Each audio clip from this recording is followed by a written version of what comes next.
your head on my shoulder. Hey y'all, it's Crystal Jade, and last night I was watching Corona stories just to broaden my knowledge about the whole topic because I usually avoid them for the sole purpose that it's gonna make me sad. But let's just say last night when I was watching these stories, I cried, to say the least, and I just feel like one video deserves reacting, so I decided to make a reaction video about this girl who lost her boyfriend to Corona. Very emotional, but I hope y'all enjoy.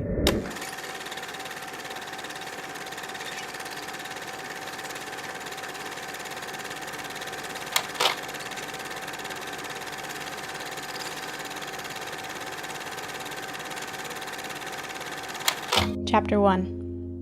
It was around 11 in the morning on January 22nd. Tongsheng, my boyfriend, texts me. He has a fever. I'd like to go get tested. I'm afraid I got infected, he says. I couldn't grasp how that could happen. Wuhan has more than 10 million people. Why him? Tongsheng was born and raised in Wuhan. We've been together for 3 years. We had this huge dream. Make enough money to buy a house together. In the spring, when the cherry trees blossom in Wuhan, we're planning to do a photo book and choose a lucky day to get married. Oh, let me just say this. Imagine wanting to get married with somebody and start a life with them and they just die, but we'll get into that later. Chapter 2. Tongsheng went to the hospital. He told me that there are lots of people waiting, and he's been in line for a long time, but still far from grabbing a number. I asked him why he wouldn't just go to a different hospital, but he said they were all the same, that there are just too many people with a fever. From his description of things, I soon realized that what was happening in Wuhan was a catastrophe. Okay, y'all, so this story happened in January, so people just now finding out that it was Corona time or whatever. And so I'm guessing people in her country didn't know about Corona yet, and they just assumed it was, a fever. I asked him what symptoms he had. He said he felt pain in his entire body. He had no energy and had to vomit. Tongsheng didn't manage to get a number and was feeling worse and worse, so we went back home. Chapter 3. I bought a ticket for January 24th, but soon after, I got a text about a refund. They've locked down Wuhan, and I can no longer get there. I realized that the epidemic is worse than I thought. Thankfully, Tongsheng told me that he's feeling better. His fever has gone down slightly, and he isn't feeling weak anymore. Hearing that he felt better made me very happy. It must be a regular flu. How could somebody like Tongsheng get infected after all? Okay, so that right there, y'all, just goes to show that Corona is not a regular flu, and you could really recover, and it could still come back. So I just want everyone to be safe and healthy. Chapter 4. Second day of Chinese New Year. Tongsheng and I were supposed to FaceTime, but he never responded. I called his father, but he told me that he hadn't heard from him in a few days. So I called our community leader, and he told me that there was no one named Tongsheng on the list of infected people. I took a second to breathe. Then, he tells me that he found someone named Tongsheng on the list of potential infections. My heart collapses. Chapter 5. Tongsheng called me back in the afternoon. He went to the hospital again and was diagnosed with coronavirus.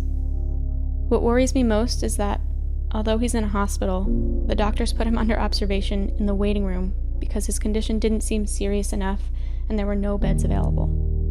Only patients who are no longer able to breathe are given a bed. Okay, I get y'all overwhelmed and all, but everyone needs to be helped.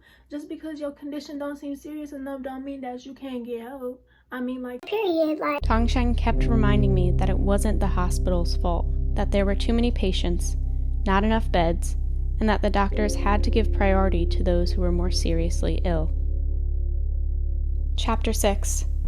Fifth day of the Chinese New Year. Tongsheng video called me. He said he had something to tell me and asked me please not to cry. He doesn't think he's going to make it. cried throughout the entire call, seeing the man I love one step away from death without being able to grab him. I can hear the noise of my dreams shattering all at once. Our home, our wedding, and all our other dreams. Destroyed. Chapter 7. Tongsheng sent me a letter. He said it was meant for my future boyfriend, and that I would have to give it to him one day. When I opened it, my heart broke. Do you just imagine that, bro? Like, don't even laugh at me right now, but this shit is just so sad. Imagine wanting to build your life with somebody you love and them telling you that they're about to die and giving you a letter so you can give to your future boyfriend or whatever. This is so sad, like I cannot. This is what it said.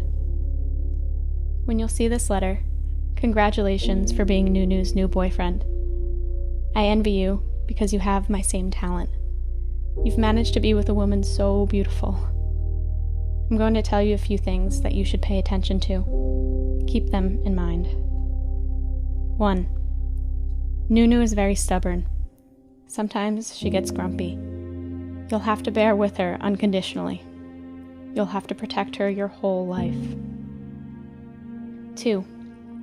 When she has a headache, right as it starts hurting, you have to take care of her. When I was around, I would massage her temples. Soon after, she would fall asleep, and the pain would stop. Take note of that. 3. Nunu has one flaw, which I tried to fix, but wasn't able to. She binge watches TV shows until she loses her awareness of time. I don't think it's good for her. If you love her, help her change this habit. 4. Become her partner in life's adversities. I wish you to respect each other and learn how to forgive. 5. I don't know where you're from, where you live, what work you do. These things are not important. If you love Nunu like I love her, from the bottom of my heart, that is enough for me. Thank you for taking care of her. You have my blessing.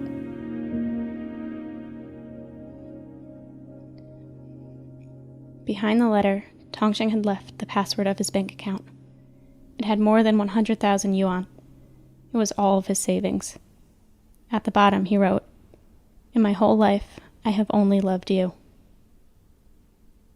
Bro, it's just so sad. Like, I cannot. Bro.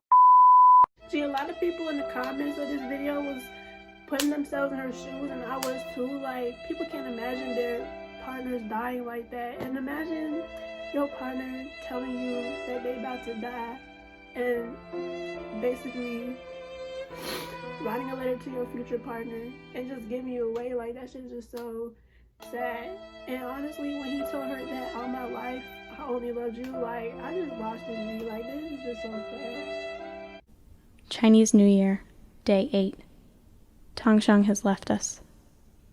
He died in the hospital's waiting room. A warm sun shines now. My eyes are closed. Tears escape them as I face upwards. And only the sky is able to see the pain that I'm going through. Okay, so bro, he didn't even get help. Like, he died in the waiting room. And bro, like, if I knew her, this girl, like, I would give her a hug right now, like, for real, for real. I can only imagine the pain she's going through. That is it, guys. Sorry for such a sad video, but like, subscribe, leave a comment if y'all want, hit the bell icon so you can get a notification every time I upload if y'all want. And I'll see y'all in the next one.